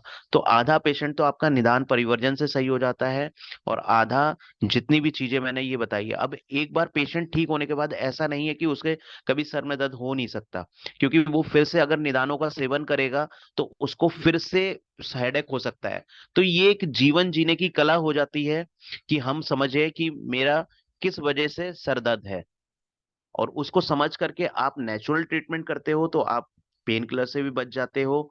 और जो पेन किलर से होने वाले साइड इफेक्ट हैं, क्योंकि बहुत सारे पेशेंट हमारे पास आते हैं, इतनी दवाओं खा के आते हैं, उसके बाद क्या होता है कि उनका वजन बढ़ना स्टार्ट हो जाता है, और उनको लीवर और किडनी में भी परेशानी स्टार्ट हो जाती है। तो एक बीमारी ठीक करने के लिए हम दूसरी बीमारी को उत्पन्न कर देते हैं। तो ऐसी चिकित्सा से आप लोग बचें और नेचुरल ट्रीटमेंट करें, अपने व्याधि को समझें। और ये एक ग्रॉसली मैंने आपको पूरा समझाया है कि आपको हेडेक क्या होता है, क्या मायने हैं, किस तरीके से दोष के अकॉर्डिंग आपका वातज, पित्तज, कफज, रक्तज और सन्निपातज, जिसको हम लोग त्रिदोषज भी बोलते हैं, उसमें क्लासिफिकेशन करके आप अपने हेडेक को समझ पाए। और ग्रॉसली तो आप ये सारी चीजें कर सकते हो, लेकिन मैं तब भी बोलूंगा कि कभी भी आपको सर दर्द हो, आसपास जो भी आपके अच्छे वैद्यगण हो आप उनसे जाके मिलिए, ताकि उसका जो एक मूल है वो उस पे काम हो सके, आपके दोषों को वो समझ सके, दोषों को बैलेंस कर सके, और आपकी ये जो शिररुजा है, शिराशूल है, उसका नेचुरल ट्रीटमेंट कर सके। मैं समझता हूँ अगर किसी के कोई प्रश्न हो तो आप पूछ सकते हो यहाँ पे। जी थैंक यू डॉक्टर साहब, बहुत बहुत धन्यवाद आपका। मुझे एक दो चीजें और थोड़ा सा क्लियर इस पे आप करा दीजिए। क्या ये जो सिर दर्द है वो महिलाओं को ज्यादा और पुरुषों को कम होता है, या बराबर का रेशियो रहता है? और दूसरा, ये ल- कोई इसका कोई साइकिल होता है कि महीने के पूर्णिमा आ रही है, अमावस्या आ रही है, या महीने की पहली तारीख आ रही है, या 30 तारीख आ रही है? तो ये कोई साइकिल के हिसाब से होता है या कभी भी हो जाता है? सर साइकिल तो हमारी जीवन जीने की कला है ना।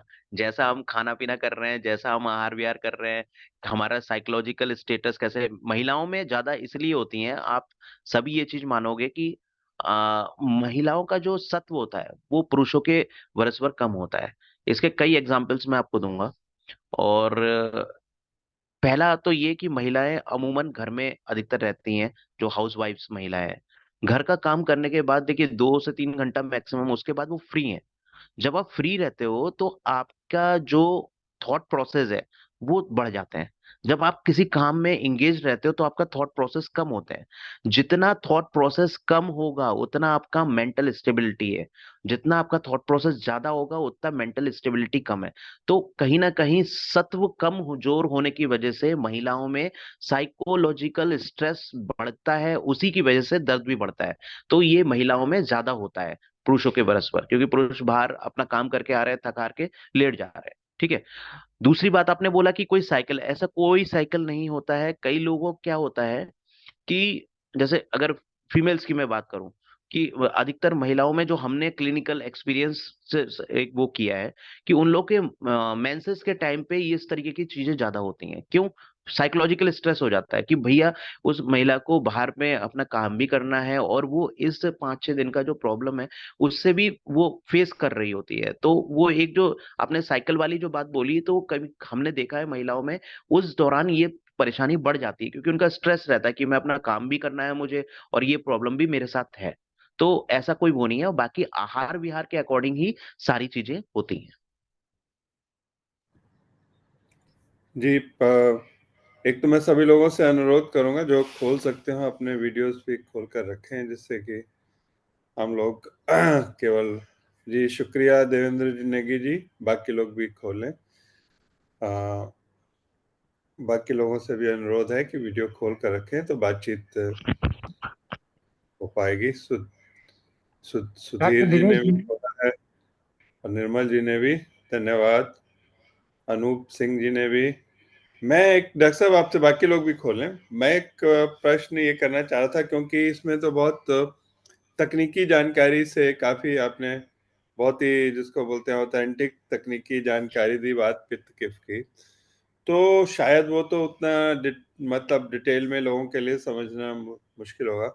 प्रिवेंटिव क्या क्या चीज हो सकती है? जैसे आपने उदाहरण के लिए मालिश की बात की, कि अगर मालिश करें तो ऐसी क्या क्या चीज ऐसी हो सकती है जो हम प्रिवेंटिव करें जिससे कि हमारे को ये ना हो। सर प्रिवेंटिव का तो जैसे मैंने आपको एक आपने खुद ही बता दिया कि मैंने पहले भी बोला व्याख्यान में कि अभ्यंग बहुत इंपॉर्टेंट है। और अभ्यंग में भी शिरो अभ्यंग बहुत इंपॉर्टेंट है। आपने देखा होगा कई लोग क्या करते हैं, पूरे शरीर पे ऑयल लगा लेते हैं लेकिन सर छोड़ देते हैं। और जबकि शरीर को उत्तम अंग बोला गया है, तो उत्तम अंग की तो स्पेशल मालिश होनी चाहिए ना। तो हम लोग तो एक हमारे एपरेटस होता है, पूरा यहाँ से लेके यहाँ तक हम कवर कर देते हैं, और उसमें कम से कम 1 लीटर ऑयल भर देते हैं अंदर, ताकि वो आधा पौन घंटा आपका सर जो है उस ऑयल में भीगा रहे, जिसको हम लोग शिरोवस्ती बोलते हैं। तो ऐसी अगर घर में व्यवस्था नहीं हो सकती है तो आप लोग क्या कर सकते हो, एक कोई कॉटन का वो ले लीजिए, कोई टॉवल ले लीजिए जो कि सर को कवर कर दे। तेल में डुबोया आपने और यहाँ पे ऐसे करके रख दिया। ठीक है। वो उसको कम से कम आप मतलब निचोड़ के रखिए, ताकि पूरा तेल आपके फैले ना, क्योंकि वो हमारा वाला जो एपरेटस होता है वो तो यहाँ से पूरा इंटेक्ट होता है, नीचे नहीं आ पाता है। तो आप ये घर पे कर सकते हो।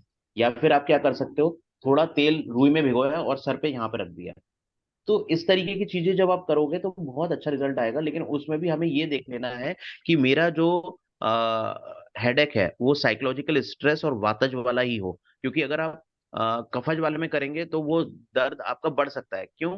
क्योंकि कफज में क्या होता है कि अगर कफ का भी जो गुण होता है वो स्निग्ध गुण होता है, और तेल का भी स्निग्ध गुण होता है, तो वो स्निग्ध गुण को बढ़ा सकता है तो वो कफ की प्रॉब्लम बढ़ सकती है आपको, और वो शिरारूजा बढ़ सकता है। तो ये आपको एक बार देख लेना है कि ऐसा तो नहीं कि ये जो पेशेंट है या फिर जिस किसी को भी दर्द है वो उसको कहीं साइनोसाइटिस या फिर नजले वाला दर्द हो। तो ये थोड़ा सा देखना पड़ेगा। दूसरा, जो मैंने जितने भी कारण बताए ना, उसको अगर आप नहीं करोगे तो वो भी प्रिवेंटिव मेजर में आता है, क्योंकि जो निदान है उन सबको छोड़ना है। लाइक दिवा स्वप्न नहीं करना है, दिन में नहीं सोना है, रात्रि जागरण नहीं करना है, रूखा अन्नपान नहीं करना है, जो फास्ट फूड जंक फूड जिसका चलन आज के टाइम पे बढ़ गया है।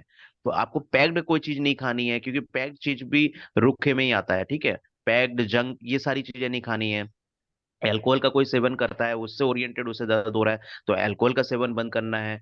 किसी को अगर मैंने बताया कि कुछ चीजों से सेंसिटिव होते हैं, लाइक परफ्यूम से सेंसिटिव है, ठंड से सेंसिटिव है, जिस जिस चीजों से भी प्रॉब्लम आपको लग रही है कि ये चीज मैंने किया और इसके सेवन से मेरे को ये दिक्कत हुई, या फिर कहीं पे मैं गया वहां पे ठंडा माहौल था, मेरा सर पकड़ लिया, तो आपको समझ में आ जाना चाहिए कि एसी के कांटेक्ट में आते ही, आप ठंडी हवा के कांटेक्ट में आते ही आपको ये प्रॉब्लम आ रही है।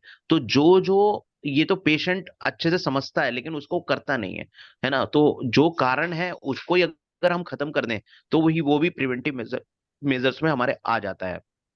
दूसरा, अगर हमने अपने व्याधि को पहचान लिया कि हाँ इस तरीके से ये है, तो आप जो जो चीजें मैंने बताई, जैसे वात की परम औषधि तेल है, तो आप 2 चम्मच तेल सुबह सुबह उठ के गर्म पानी में मिला के, कोई अच्छा प्योर तेल हो, उसको आप सेवन भी कर सकते हो। घी का, अगर पित्त है जो है तो घी का आप सेवन कर सकते हो।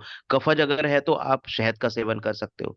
रक्तज अगर आपको है तो आप ऐसी कोई भी चीज मत खाइए जो कि रक्त के पित्त के जो उष्ण और तीक्ष्ण और द्रव और सरगुण बढ़ाए। जैसे कि आप चावल बंद कर दीजिए, टमाटर बंद कर दीजिए, नमक का सेवन कम कर दीजिए। ये बीपी ओरिएंटेड आपका जो हेडेक है उसके लिए मैं बोल रहा हूँ। तो बीमारियों को समझना पड़ेगा, उसके अकॉर्डिंग हमें प्रिवेंटिव मेजर्स लेने पड़ेंगे, है ना। बाकी ओल्ड एज में मैं जब जहां तक समझता हूँ सिर्फ 2 ही तरीके के ज्यादा होते हैं। एक आपका कफज हो सकता है और दूसरा वातज हो सकता है। तो इसको पहचान लीजिए। अगर वातिक है प्योर तो सबसे प्रिवेंटिव मेजर तो तेल है, उसको आप लोकल एप्लीकेशन भी कीजिए और उसको ओरली भी आप लीजिए। तो आप कोकोनट ऑयल ले सकते हैं, आप तिल का तेल ले सकते हैं, आप एरंड तेल ले सकते हैं। तो ये सारी चीजें आपको हेल्पफुल करेंगी। सर, हमने ये बात सब्जेक्ट तो लिया माइग्रेन और ये सिर दर्द का, लेकिन मेरे ख्याल से हमारे जितने भी साधक हैं इन लोगों में तो शायद ये चीज होती नहीं होगी। मुझे भी याद नहीं है कि मुझे लास्ट सिर दर्द कब हुआ देखिए ये, था। और अच्छा एक चीज मैं भूल गया। हाँ। योग प्राणायाम करते रहिए। ये this is the best preventive medicine. हाँ, मुझे याद नहीं है मुझे सिर दर्द लास्ट कब हुआ था। जी जी, बिल्कुल बिल्कुल। नहीं, अब लेकिन ये काफी लोगों प्रश्न को होता है पंत जी, ऐसी बात नहीं है। काफी लोगों को सिर दर्द की शिकायत रहती है, इस आयु में भी रहती है, ज्यादा रहती है। तो इसलिए विषय तो उपयुक्त है। मैं बहुत सारे लोगों से ऐसे परिचित हूँ। हाँ, कर्नल साहब कुछ कह रहे हैं। जी डॉक्टर साहब, आप हेडेक वगैरह अभी तक तो नहीं होता था, लेकिन आपने आज इतना पढ़ा दिया है कि वो जाकर के सर में तंग जरूर करेगा, वो याद नहीं रहेगा और उससे हेडेक जरूर हो जाएगा। Anyway, that's an lighter mood. Doctor साहब, आजकल जो सबसे बड़ी प्रॉब्लम होती है, जो तेल और घी की जो बात कर रहे हैं, शुद्धता की बात हो रही है। मैं कई दिनों से सोच रहा हूँ कि हाँ, गाय का घी तो ये घी तो वो घी। I mean very difficult. Other day और भी डॉक्टर साहब आए थे और बोले थे घी को जो है पानी में मिला करके, गर्म पानी में, और उसका सेवन करिए। अब सबसे बड़ी प्रॉब्लम ये है कि वो जो गाय का घी मिलना जो है, वो एक बहुत बड़े संकट की बात हो गई आज के तारीख में। Is there any replacement for ghee? कोई ऐसा तेल जो कि घी के जगह पे कंज्यूम किया जा सकता है? किस परिप्रेक्ष्य में पूछ रहे हैं? ऐसे ही नॉर्मल कंज्यूम करने के लिए या कोई प्रॉब्लम ना, है आपको? नॉर्मल भी। एक्चुअली आफ्टर ऑल घी का इस्तेमाल इसलिए करते हैं कि आपके जो इंटेस्टाइन है वो लुब्रिकेटेड रहे, हेल्दी रहे। दैट इज द मेन मकसद, ठीक है ना। और अगर हेल्दी है तो हेडेक वगैरह तो, अगर इंटेस्टाइन ठीक से काम कर रहा है, that is what I feel. अगर आपका डाइजेशन सिस्टम ठीक है तो हेडेक तो होता ही नहीं है। There is no doubt on that issue, because see, सब clear है, you will not get the headache at all, because see, ये कफ पित्त वगैरह सब जो है, it is taken care of if stomach is clear and if you are doing yoga. Specially हमारे group में अगर योगा करते हैं फिर तो हेडेक होगा ही नहीं। बट ये घी का रिप्लेसमेंट हमको तेल से चाहिए जिसको कि यूज कर सकते हैं। जी। देखिए सर, आप लोग के एज में जितने भी अधिकतर लोग वृद्ध लोग ही हो आप लोग इस ग्रुप में, तो मैं ये समझता हूँ कि आप घी के जगह तेल का ही सेवन कीजिए। क्यों? क्योंकि ये जो आपकी एज ग्रुप है इसमें वात ही बढ़ती है। अधिकतर लोग के घुटने की प्रॉब्लम होती है, हड्डियों का प्रॉब्लम रहता है ना, क्योंकि वात का स्थान ही है अस्थि। अस्थि एक स्थान संचय, हम लोग देखते हैं कि हर दोष का एक स्थान होता है ना। वो जैसे मैंने अभी आपको बताया कि पेट के नाभि के नीचे का जो पोर्शन होता है वो वात का पोर्शन है। वो यहाँ की प्रमुख स्थान है। इसके बाद जो इसके जो गौण स्थान है वो हड्डी है, वात का। तो इसलिए आप देखोगे ओल्ड एज में हड्डियों का और संधियों का प्रॉब्लम बहुत ज्यादा रहता है। तो सबसे पहले तो मैं आता हूँ कि घी का क्या ऑप्शन हो सकता है। तो मेरे भी पेशेंट ये बोलते हैं कि सर घी प्योर नहीं मिल रहा है। तो मैं उनसे ये बोलता हूँ भाई दूध तो मिल सकता है गाय का। तो कहते हैं हाँ। तो मैंने कहा कि आप गाय का दूध अपने घर पे निकालिए, 2 किलो जितना भी आप लेते हो, 1 किलो उसकी मलाई आप उतार लीजिए। और मलाई उतारने के बाद आप उसका घी आपके घर में स्वयं बनाइए, क्योंकि अगर आपको चाहिए और शुद्ध चाहिए तो यही एक अल्टरनेटिव है। इसके अलावा कोई भी अल्टरनेटिव नहीं है कि बाहर आपको शुद्ध मिल पाए। सबसे पहली बात ये घी की हो गई। जिसको चाहिए वो अपने घर में गाय का दूध लेकर के घर पे ही उसका मलाई इकट्ठा करके आप निकाल सकते हो। 1 महीने की मलाई में आप मान के चलो आपको 1 लीटर घी के करीब आपको मिल जाता है। और इतना ही आपका कंजम्पशन होना है पूरे महीने भर। और बाकी आप सब लोग के एज के अकॉर्डिंग मैं आपको बताता हूँ कि तिल तेल अगर आपको मिल पाए, अब उसमें भी दिक्कत है, तो आप सबसे बेस्ट क्या है कि काला तिल आप खरीद लीजिए। और कोई भी जहाँ पे स्पिलर होता है, जहाँ पे तेल पिराया जाता है, आप वहां पे जाकर के अपने लिए तेल निकाल लीजिए। और आपकी एज में तिल का तेल का सेवन करना, तिल के तेल की मालिश करना सबसे सर्वोत्तम है। अगर नहीं मिल पाता है तो सेकंड नंबर पे आपका सरसों का तेल है, आप सरसों का तेल की मालिश कर सकते हैं। तो ये और दूसरा, अगर किसी को कॉन्स्टिपेशन वाली, क्योंकि वात के प्रॉब्लम में कॉन्स्टिपेशन का प्रॉब्लम भी रहता है, तो आप एरंड तेल का यूज कर सकते हैं। एरंड तेल वात कफग्न होता है। और जिनको कार्डियक इशू है वो लोग तो एरंड तेल 2 चम्मच जरूर पीजिए। आपका 100% कार्डियक इशू कभी आएगा नहीं अगर आप एरंड तेल रात में 2 चम्मच लेके पीते हो। क्योंकि वात कफन होने की वजह से जो हमारा अगर ब्लॉकेज भी है हार्ट में, तो ये उसको लुक ओवर करता है, कोई भी ऐसी कार्डियक सिचुएशन नहीं आने देता है। तो ये तेल के बारे में मैंने बता दिया आप लोगों को। जिसको जैसा प्रॉब्लम है वो वैसा तेल यूज कर सकता है। Alka thank ji, you very आप मच। कुछ पूछ रही थी अलका जी?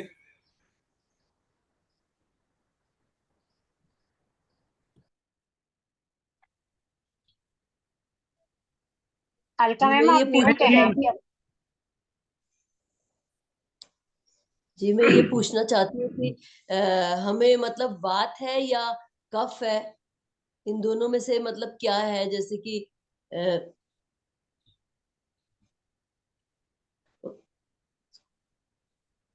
वात और कफ दो है हमारे, तो जिसमें वात में जी, तो जैसे हड्डियों में दर्द है, और अगर कफ भी ये दोनों है तो फिर क्या यूज करना चाहिए, मतलब अगर ये एरंड तेल दोनों ही बताया ना मैम। प्रॉब्लम। एरंड तेल, हाँ एरंड जी। तेल, एरंड तेल। हिरण कैस्टर ऑयल हाँ, है ये? कैस्टर ऑयल, जी जी, कैस्टर ऑयल। कैस्टर ऑयल है। Thank you. Thank you. Okay okay. Doctor साहब एक प्रश्न है मेरा। जी जी, हेलो, बताइए सर। हाँ जी सर, आपकी आवाज आ रही है। आ रही है ना? मैं आपसे सर जी दो बातें पूछना चाह रहा हूँ। एक तो जो पंचकर्म है उसमें जो शिरोधारा है, जी। शिरोधारा जो करते हैं उसमें क्या हेडेक में रिलीफ मिलेगा इससे? और दूसरा प्रश्न ये है कि जैसे मेरा अनुभव है खुद का बहुत सारा, हम्म कि हमारे आयुर्वेद में एक बहुत पुरानी औषधि थी जिसको अमृत धारा कहते थे। और हम्म अमृत धारा में मैंने कुछ परिवर्तन किया ड्यूरिंग कोरोना काल, और उसके बाद वो बहुत ज्यादा एंटीवायरस बन गया। और उसकी फ्यूम लेने से भी सर दर्द मिटता है, और वो हमारे त्रिदोषों को भी सेट करता है, अमृत धारा। हम्म तो इसके बारे में आप क्या कहेंगे? सर, सबसे पहला क्वेश्चन आपका ये था कि अमृत शिरोधारा, धारा के बारे, शिरोधारा के बारे में बताया शिरोधारा। आपने। देखिए, शिरोधारा सर वातज प्रॉब्लम में तो रिलीफ करेगा, लेकिन उसका पित्तज और कफज में कोई रोल नहीं है। तो पहले हमें ये देखना है कि मेरा जो हेडेक है वो प्योर वातज है या नहीं है। ऐसा तो नहीं कि मेरे को हैवीनेस भी रहती है, साथ में जुकाम भी रहता है, साइनस का प्रॉब्लम भी है, या फिर मेरे को पित्त की प्रॉब्लम भी है साथ में। तो अगर आपका प्योर वातज है तो डेफिनेटली बहुत अच्छे रिजल्ट हैं शिरोधारा के, शिरोवस्ती के, शिरोपीचू के। ये सारी चीजें कर सकते हैं हम लोग, है ना। तो बहुत अच्छा रिजल्ट रहता है इसका। और रही बात अमृत धारा की, तो हाँ, अमृत धारा बहुत अच्छा रिजल्ट है उसका। अगर आप कर रहे हो तो बहुत अच्छी चीज है। उसको आपको जब भी आप सर दर्द रहा है तो आप कर सकते हो। आगे और किसी का कोई प्रश्न हो तो बताएं। सर जी मेरा भी है एक। हाँ, बताएं। सर मेरा सुबह के टाइम पे कफ की मात्रा ज्यादा बनती है। जैसे योगा भी करता हूँ तो उसके बाद दिन भर तो नहीं होता है, लेकिन सुबह के टाइम में जो है। जी, सुबह के समय आप स्मोकिंग हिस्ट्री तो नहीं है सर आपकी? नहीं सर, मैंने पहले करता था, लेकिन आज करीबन जो है 13-14 साल हो गए मैंने छोड़ी हुई स्मोकिंग। और ये आपकी प्रॉब्लम कितने दिनों से है सुबह वाले कफ की? ये साहब मेरी 2020-22 से है सर। 20-22 से है। आपको जी। कोरोना वगैरह तो नहीं हुआ था? नहीं, कुछ नहीं हुआ था सर।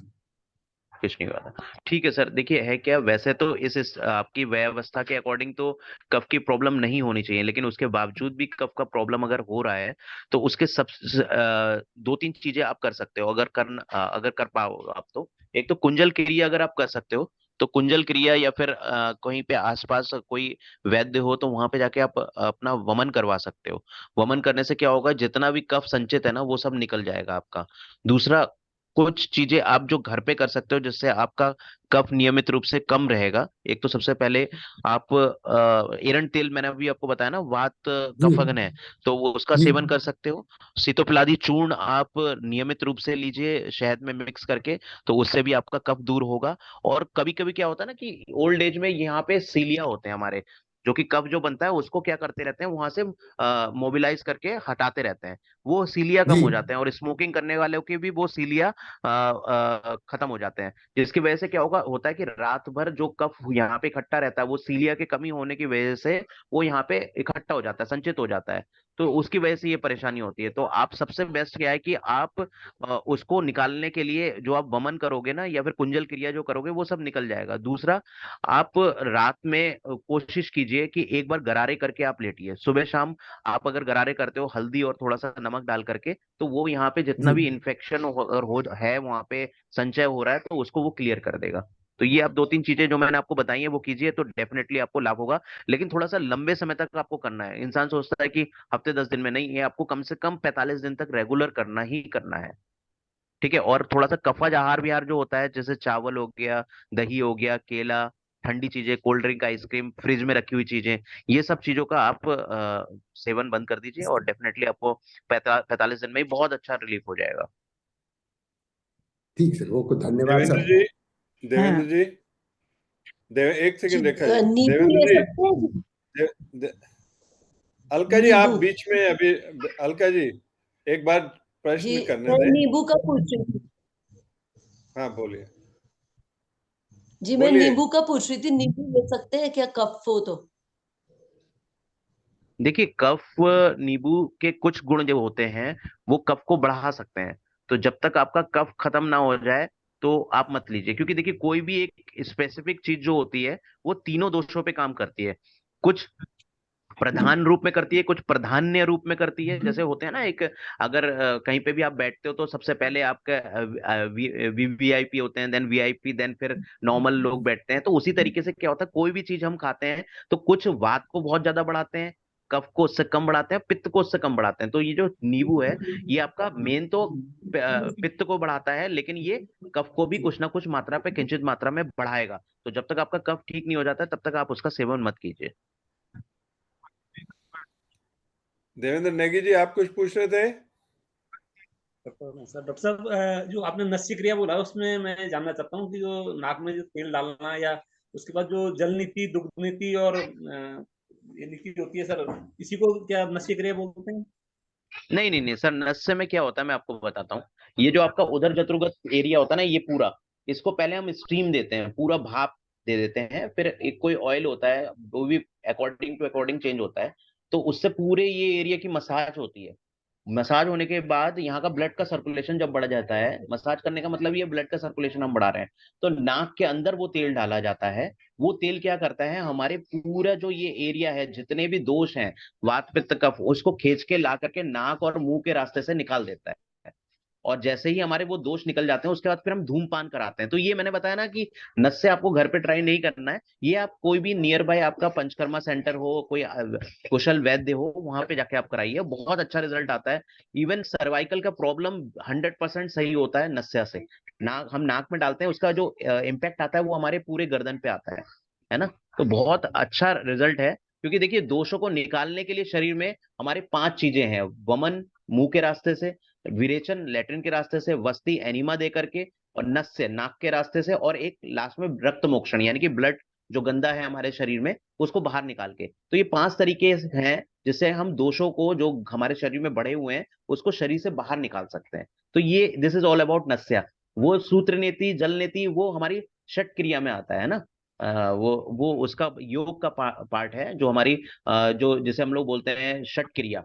उसमें आपका नेति, धौती, वस्ती, त्राटक, है ना, कपालभाति, ये सारी चीजें आ जाती हैं उसमें, है ना। तो वो एक अलग चीज है। जल नेति इस नाक से डाला इससे निकाला, इस नाक से डाला इससे निकाला। सूत्र नेति इस नाक से डाला इस नाक से निकाला, फिर उसको रगड़ के जितना भी कफ वहां पे है वो निकाल दिया। तो वो दूसरी वो भी षट क्रिया इसीलिए बोला जाता है कि ये 6 क्रियाएं हैं जिससे हम अपने शरीर का शोधन कर सकते हैं, है ना। ठीक है। जी धन्यवाद। कोई और प्रश्न है या?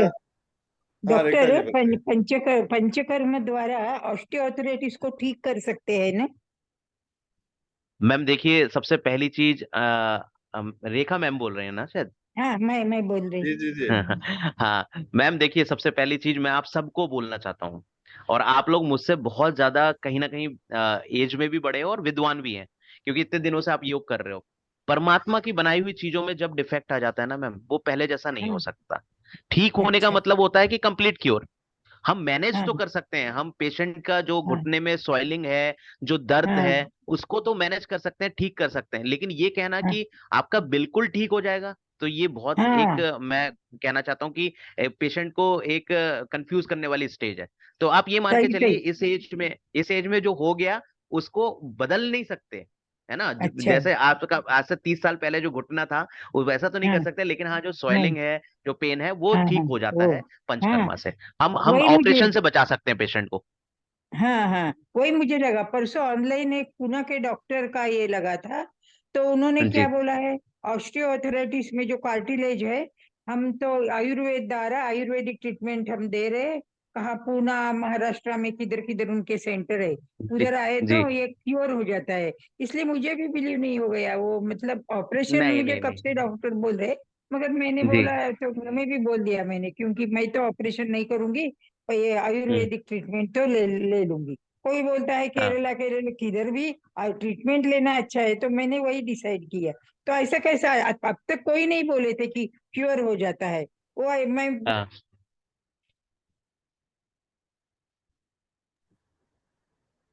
Thank you ma'am sir. आपका आवाज नहीं आ रहा है। देखिए एक म्यूट हो बार गया, मैं म्यूट हो आपके गया। सारे सारे श्रोताओं को बता देना चाहता हूँ कि आयुर्वेद में बहुत सारे लोग हैं जो इस तरीके की माल प्रैक्टिस कर रहे हैं, जो लोग सिर्फ से गारंटी ले लेते हैं बिल्कुल ठीक, ये ठीक। और अधिकतर फेसबुक और जो सोशल नेटवर्किंग साइट जब आप उस पर जाते हो ना, वहां से हम दिग्भ्रमित होते हैं, क्योंकि वो लोग स्पॉन्सर्ड एड चलाते हैं। तो स्पॉन्सर्ड एड जिसका भी चल रहा है ना, आप ही समझ लीजिए वो कॉमर्शियल बंदा है। वो आपको कभी भी सही राय तो नहीं देगा। मेरे पास बहुत सारे पेशेंट आते हैं, कैंसर के पेशेंट्स आते हैं, तो हम उनको बोलते हैं कि आप, और कई जगह से दिखा के आते हैं और आयुर्वेदिक ट्रीटमेंट भी लेके आते हैं, और हर जगह वही कि हम पूरा ठीक कर देंगे। सर पॉसिबल ही नहीं है। एक बार कैंसर हो गया तो उसको अमरत्व का वरदान हासिल है। वो सेल कभी खत्म नहीं होती। हाँ वो बात अलग है कि फर्स्ट स्टेज में पता लग जाए, बट फर्स्ट स्टेज में पता लगने वाले कैंसर बहुत कम होते हैं, 1% भी उसकी गणना नहीं है, क्योंकि जब पेशेंट को बहुत एडवांस स्टेज में चला जाता है तभी वो डायग्नोज हो पाता है। तो हम उसको, पेशेंट की लाइफ को थोड़ा ईज कर सकते हैं भाई, उसका दर्द कम कर सकते हैं, उसकी भूख बढ़ा सकते हैं, उसकी लेटरिन ठीक कर सकते हैं, उसकी नींद ठीक कर सकते हैं। और पेशेंट को यही चाहिए कि भाई उसे भूख सही से लगने लगे, उसे लेटरिन सही से हो, उसको नींद सही से आए, और ये 3-4 चीजें उसे मिल जाता है तो वो अच्छा महसूस करता है ना। कैंसर को खत्म कर देंगे इस तरीके का भ्रामक प्रचार कोई करता है तो वो गलत करता है। जैसे मैम को बोला कि आपका बिल्कुल ठीक हो जाएगा, क्योर हो जाएगा। अब किसी का अगर फ्यूज हो गया है घुटना, आप उसको कैसे सही कर सकते? पॉसिबल ही नहीं है। अगर मेरे पास कोई ग्रेड 4 का ऑस्टियोआर्थराइटिक पेशेंट आता है तो मैं उससे बोलता हूँ चिकित्सा में पैसा मत खर्च कीजिए, अगर आपके पास पैसा है तो आप नी ट्रांसप्लांट की तरफ ही जाइए, क्योंकि 3rd स्टेज तक तो मैं कुछ जगह तो होनी चाहिए काम करने के लिए। अब तो फ्यूज हो गया आपस में, तो कहाँ पे हम काम करेंगे? और मैं उसको पैसा भी खर्च करूं, मेरी फीस भी दे और दवा पे भी खर्च करे, और फिर क्या होगा, मेरी गणना भी उन्हीं डॉक्टर में हो जाएगी कि इतने डॉक्टर को दिखाया कुछ हुआ नहीं। वो कम से कम ये तो बोलेगा हाँ ये डॉक्टर ने कह दिया, देखते ही फीस भी वापस कर दी कि कुछ हो नहीं सकता इसमें। तो हमें अच्छी राय देनी है। हम आप सभी लोग साधक हैं, योग साधक है, किसी को भी हमें गलत सलाह नहीं देनी है। बाकी और कोई जी, प्रश्न है दीप जी? बहुत-बहुत धन्यवाद। मेरे ख्याल से अब सभी मुख्य प्रश्न समाप्त हो गए हैं। पंत जी जी, सर। आप धन्यवाद भी दें, और उससे पहले एक बार हम अनम्यूट करके डॉक्टर साहब को तालियों के साथ हम धन्यवाद अपना। Thank you so much, thank you so much, आप सभी का साधुवाद, धन्यवाद जी, आप जी, लोग का भी कि आमंत्रित जी। किया आप लोगों ने अब मेरा वक्तव्य के लिए मुझे। आप तो बिल्कुल स्थायी हमारे मार्गदर्शकों में से हैं। देखिए, रेखा जी का प्रश्न पूछते ही आप पहचान भी गए, तो इसका मतलब आप तो लगातार आ रहे हैं और सब साधकों को जान रहे हैं। बहुत अच्छा।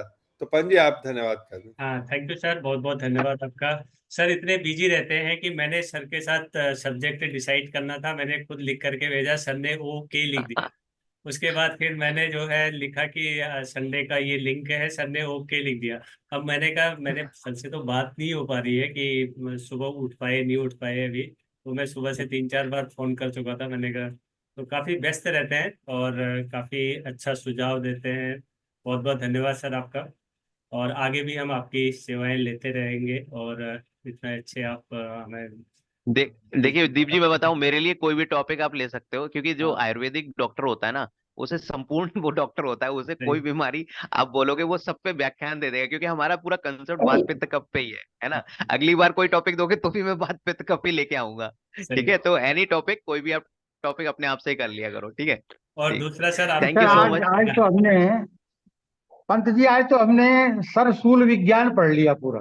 हाँ, सरसूल विज्ञान, नहीं सर का क्या एक बात है महारत, डॉक्टर सर की एक महारत और आपको। हासिल है, आप सभी को पता है नहीं है, सर ध्यान भी बहुत अच्छा कराते हैं। हाँ, किसी मेडिटेशन दिन उनकी किसी बहुत। किसी किसी दिन मेडिटेशन का आधा घंटा दे दीजिएगा, हाँ, किसी दिन 10 मेडिटेशन कराते 20 मिनट सर। बहुत हाँ अच्छा, करेंगे बहुत सर, अच्छा। मेरा जरूर आप करेंगे आपके करवाइएगा। साथ। आप अपनी सुविधा से समय दीजिए, हाँ, हम लोग जो हैं उस दिन तय कर लेंगे। बहुत अच्छा ध्यान ठीक कराते है, हैं, क्योंकि ठीक है। मैंने इनके और ओके वीडियोज में देखा हुआ है सर का मेडिटेशन। जी। तो बहुत बहुत ठीक। धन्यवाद आप सभी का, और जो नए साधक हमारे इसमें आज जुड़े हुए हैं उन लोगों से भी अनुरोध है कि हमारी जो क्लास है वो 5:30 to 7 o'clock डेली रहती है। यदि आप लोग हमारे साथ योगा में जुड़ना चाहते हैं, बस हमारी केवल फीस है एक आना, आपको एक बार आना है बस, ये हमारी फीस है, इसलिए आप लोग जुड़िएगा। और क्लास के समापन की ओर जाने से पहले एक कमर और गर्दन सीधी करें और एक दीर्घ ओम का उच्चारण करेंगे। ओम का उच्चारण ओ और मौ सब कुछ भूल करके, भरे गहरा लंबा सांस, आंखें कोमलता से बंद करें। ओ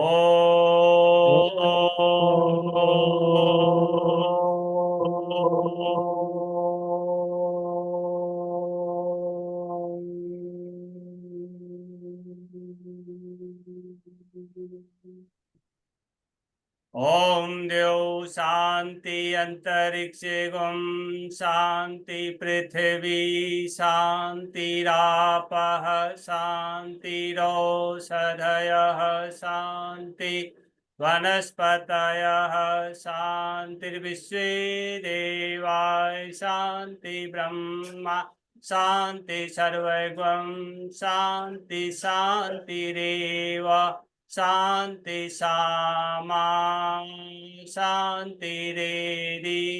ओम शांति शांति शांति। कुछ क्षण इस शांति को अनुभव कीजिए, दोनों हाथों को आपस में जोड़िए। प्रभु का धन्यवाद, आप सभी लोगों का भी बहुत बहुत धन्यवाद। दोनों हाथों का घर्षण करें, उससे निकली हुई ऊष्मा को अपने मुखमंडल पर लगाएं। आप सभी का दिन शुभ हो, मंगलमय हो, इसी कामना के साथ फिर मिलते हैं। Thank you very much. Thank you all very much. Thank you doctor.